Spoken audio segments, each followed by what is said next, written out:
इस वीडियो में हम एक इम्पॉर्टेंट टॉपिक डिस्कस करेंगे जिसका नाम है मार्कोनिकॉफ रूल और एंटी मार्कोनिकॉफ रूल। ओके, तो ये हमारा एनसीईआरटी बेस्ड है, मतलब क्लास 11th के एनसीईआरटी में जो है उसके हिसाब से, और ये बहुत इंपॉर्टेंट है कम्पिटिटिव पॉइंट ऑफ व्यू से भी ये क्वेश्चन आते हैं। मतलब अगर वो परऑक्साइड दे देगा फिर आपको पूछेगा प्रोडक्ट क्या है।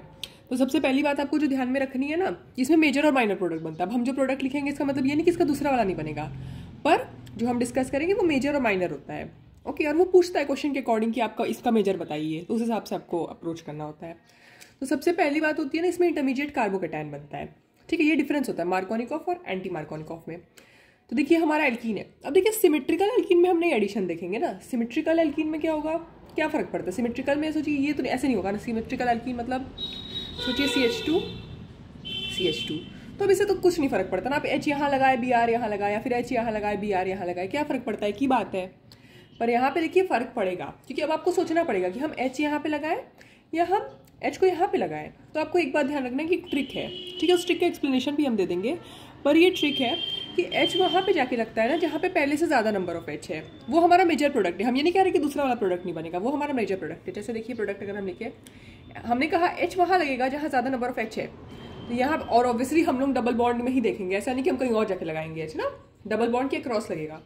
यहाँ ज़्यादा H है, यहाँ हम H लगाएंगे। अब देखिए प्रोडक्ट हम लिखते हैं मेजर, ये ऐसे CH पे Br लगा दिया। अरे भाई देखिए इसका कैटिनेशन होता है ना, कैटिनेशन नहीं, यहाँ पे कहेंगे टेट्रावैलेंसी, तो 4 बॉन्ड बनाएगा, तो एक इसका बॉन्ड हटाना पड़ेगा तब ना हम एक ज्वाइन करेंगे। ऐसा तो नहीं कि 5 बना के अनस्टेबल कर देंगे। तो ऐसे सिंगल बॉन्ड लगाए और जहाँ ज़्यादा नंबर ऑफ H है वहाँ H डाले, CH3। ये हमारा मेजर प्रोडक्ट हुआ। यहाँ पे क्यों होगा उसको अभी हम देखेंगे, मेजर प्रोडक्ट। और माइनर प्रोडक्ट ऑब्वियसली इसका दूसरा वाला, मतलब CH2 और CH2Br, ये हमारा माइनर प्रोडक्ट। अब एक बात आती है कि क्यों, चलिए हमने ये बोल दिया कि मेजर माइनर है मैम, हमने ये बोल दिया, तो अब आप सोचिए कि क्यों। अब देखिए हमने कहा कि इंटरमीडिएट कार्बोकैटायन, तो अब इसको ध्यान से देखिए, इसको मेजर कहा ना हमने। अगर हम सोचिए कि कार्बोकैटायन को यहाँ बनाते हैं, अब ये Br ऐड हुआ है तो कहाँ से भाई, Br कैसे होता है, Br माइनस होगा ना। HBr क्या होता है, H प्लस और Br माइनस, क्योंकि अच्छा एसिड है तो ये H प्लस लिबरेट करेगा तो Br माइनस के फॉर्म में होगा। तो ऑब्वियसली यहाँ एक कार्बोकैटायन बना होगा CH3। तो ये कार्बोकैटायन, और इधर का ऑप्शन क्या है कार्बोकैटायन बनने का, इधर का ऑप्शन है CH2 प्लस। तो भाई ये देखिए हमारा प्राइमरी कार्बोकैटायन है, ये हमारा प्राइमरी है, ये सेकेंडरी है ना। तो secondary carbocation is stable then primary carbocation, simple concept है।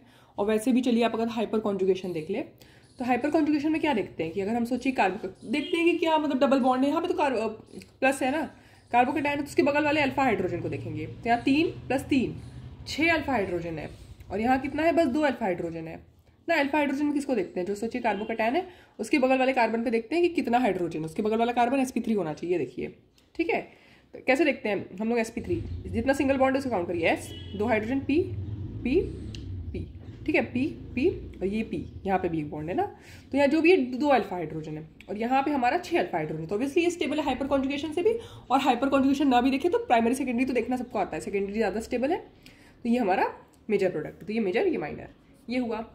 अब देखिए अगर सोचिए यही है, सब कुछ यही है, बस यहाँ पे एरो के ऊपर आपको परऑक्साइड दिया है। परऑक्साइड मतलब कोई भी स्पीशीज जिसमें O वाला बॉन्ड होगा, इसे हम लोग परऑक्साइड कहते हैं। जैसे H2O2 नहीं, हमारा हाइड्रोजन परऑक्साइड होता है, तो जानते हैं ना, ओपन बुक वाला स्ट्रक्चर होता है जिसका ऐसे वाला, ठीक है, ये होता है। ये हमारा परऑक्साइड दिखा है, और ना इसमें H होता है, मतलब तो लाइट वगैरह होगा, तभी ये फ्री रेडिकल क्या होता है, अलग हो जाएगा। तो ये देखिए हमारा बेंजोइल परऑक्साइड दिया है, ठीक है। इसका देखिए स्प्लिटिंग कैसे होगा, होमोलिटिक क्लीवेज होगा। होमोलिटिक मतलब देखिए हेट्रोलिटिक में क्या होता है ना, कि ऑब्वियसली नाम समझ में, हेट्रोलिसिस मतलब अनइक्वल डिवीजन होता है, पर होमोलिसिस में इक्वल डिवीजन होता है। तो आप देख सकते हैं कि ये होमोलिसिस हो रहा है यहाँ पे। ओके, तो ये कैसा हुआ, ये बना, ठीक है। अब ये बना, इसके बाद यहाँ पे भी होमोलिसिस हो सकता है, यहाँ पे भी देखिए वो हो सकता है ना। देखिए ये तो बन गया, आप सोचिए ये था, यहाँ पे एक ऐसे फ्री रेडिकल वाला, बाकी सब ये ऐसे वाला है, ठीक है।